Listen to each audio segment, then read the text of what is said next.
മുല്ലപ്പെരിയാർ അണക്കെട്ടിന്റെ സുരക്ഷയുമായി ബന്ധപ്പെട്ട വിഷയങ്ങൾ ദേശീയ ഡാം സുരക്ഷാ അതോറിറ്റിക്ക് കൈമാറി. അണക്കെട്ട് വിഷയങ്ങൾ പരിഗണിക്കാൻ പുതിയ മേൽനോട്ട സമിതിയെയും കേന്ദ്രം രൂപീകരിച്ചു. ദേശീയ ഡാം സുരക്ഷാ അതോറിറ്റി ചെയർമാനാണ് സമിതിയുടെ പുതിയ അധ്യക്ഷൻ.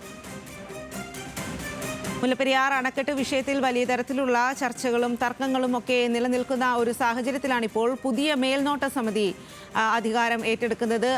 അതിലാണ് ഇപ്പോൾ കേരളത്തിന്റെയും തമിഴ്നാടിന്റെയും പ്രതിനിധികൾ സമിതിയിലുണ്ട്. പുതിയ മേൽനോട്ട സമിതി ഇപ്പോഴാണ് രൂപീകരിച്ചത്. ദേശീയ ഡാം സുരക്ഷാ അതോറിറ്റി ചെയർമാനാണ് സമിതിയുടെ പുതിയ അധ്യക്ഷൻ.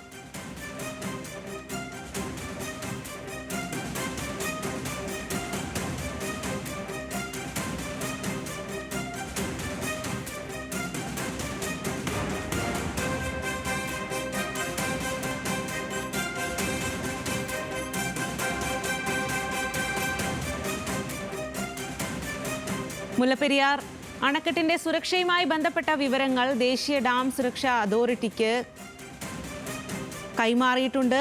അണക്കെട്ട് വിഷയങ്ങൾ പരിഗണിക്കാൻ പുതിയ മേൽനോട്ട സമിതിയെയും കേന്ദ്രം രൂപീകരിച്ചിട്ടുണ്ട്. ദേശീയ ഡാം സുരക്ഷാ അതോറിറ്റി ചെയർമാനാണ് സമിതിയുടെ പുതിയ അധ്യക്ഷൻ. സമിതിയിൽ കേരളത്തിന്റെയും തമിഴ്നാടിന്റെയും പ്രതിനിധികളുണ്ട്. കേരളത്തിന്റെയും തമിഴ്നാടിന്റെയും ആവശ്യങ്ങൾ പരിഗണിക്കുക എന്ന ലക്ഷ്യത്തോടുകൂടിയാണ് പുതിയ മേൽനോട്ട സമിതിയെ രൂപീകരിച്ചിരിക്കുന്നത്.